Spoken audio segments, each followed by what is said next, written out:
మనం ప్రభుస్వరం యూట్యూబ్ ఛానల్లో స్టార్ట్ చేసిన పరిశుద్ధ గ్రంథంలో ఉన్నటువంటి 66 పుస్తకాల సిరీస్లో రెండవ పుస్తకం గురించి మనం ఈరోజు తెలుసుకోబోతున్నాం. ఈరోజు వీడియోలో మనం నిర్గమకాండం గ్రంథాన్ని విశ్లేషించబోతున్నాం. ఇది బానిసత్వం నుండి విముక్తి, బాధల నుండి విమోచనకు సంబంధించిన ఒక గొప్ప కథ. ఈ గ్రంథం యొక్క ఉద్దేశం, ముఖ్య సంఘటనలు, చారిత్రక ప్రాముఖ్యత మరియు ఆధ్యాత్మిక పాఠాలను తెలుసుకుందాం ఈ వీడియోలో. నిర్గమకాండం అనేది విముక్తి గురించిన గ్రంథం.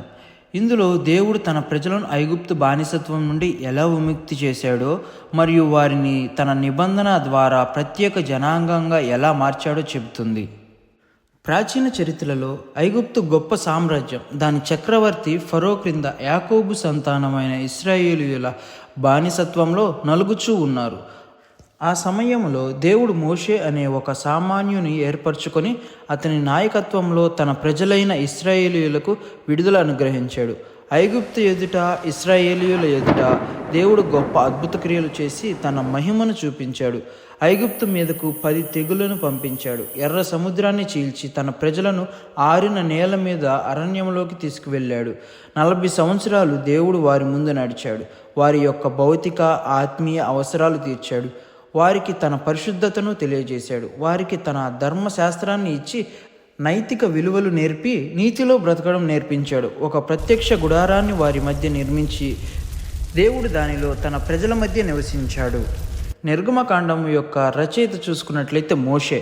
వ్రాయబడిన కాలం చూసుకున్నట్లయితే క్రీస్తు పూర్వం 1450 నుండి 1410 కాలం మధ్యలో వ్రాసిందిగా కనబడుతుంది. రచించిన స్థలం చూసుకున్నట్లయితే ఇశ్రాయేలీయులు అరణ్య ప్రాంతం గుండా పయనించు సమయంలో సీనాయి సమతల భూభాగం నందు రాసినటువంటిగా కనబడుతుంది.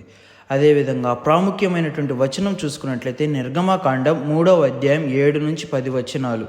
ఇదే ముఖ్యమైన వచనం, ప్రాముఖ్యమైనటువంటి వచనం. ఇందులో ఈ పుస్తకంలో ప్రాముఖ్యమైనటువంటి మనుషులు చూసుకున్నట్లయితే మోషే, మిర్యాము, ఫరో ప్రజలు, ఇత్రో, అహరోను, యెహోషువ, బెసలియేలు, కాలేబు, వీరే ముఖ్యమైనటువంటి వారు.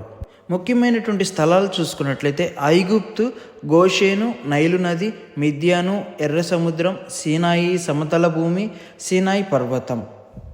ఈ గ్రంథం యొక్క విశిష్టత చూసుకున్నట్లయితే పాత నిబంధన గ్రంథంలోని అన్ని గ్రంథముల కన్నా అధికమైన అద్భుతములు లిఖించబడి ఉన్న గ్రంథం ఇది. 10 ఆజ్ఞలు ఈ గ్రంథం యొక్క ప్రాముఖ్య అంశము. కొన్ని ముఖ్యమైన సంఖ్య వివరాలు చూసుకున్నట్లయితే పరిశుద్ధ గ్రంథంలో రెండవ గ్రంథమైనటువంటి నిర్గమకాండంలో 40 అధ్యాయాలు.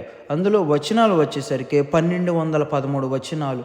చారిత్రాత్మక వచనాలు చూసుకున్నట్లయితే 1089. నెరవేరిన ప్రవచనాలు చూసుకున్నట్లయితే 129.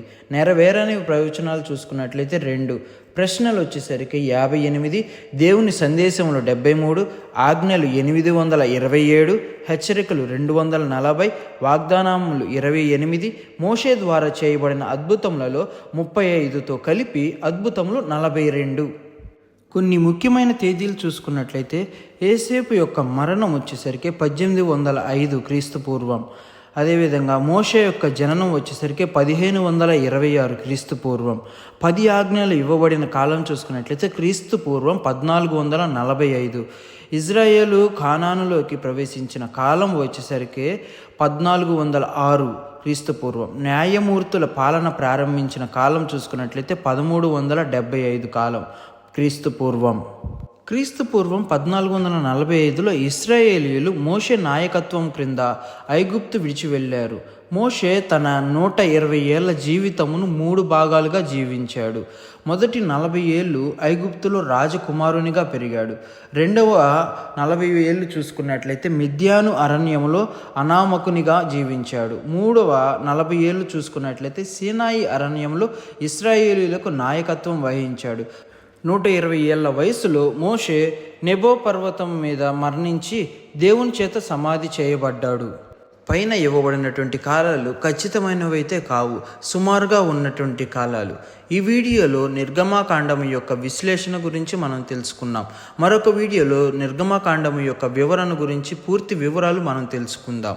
ఈ వీడియో కనుక మీకు నచ్చినట్లయితే లైక్ చేయండి, షేర్ చేయండి, సబ్స్క్రైబ్ చేయండి ప్రభుస్వరం యూట్యూబ్ ఛానల్ని. అందరికీ వందనాలు.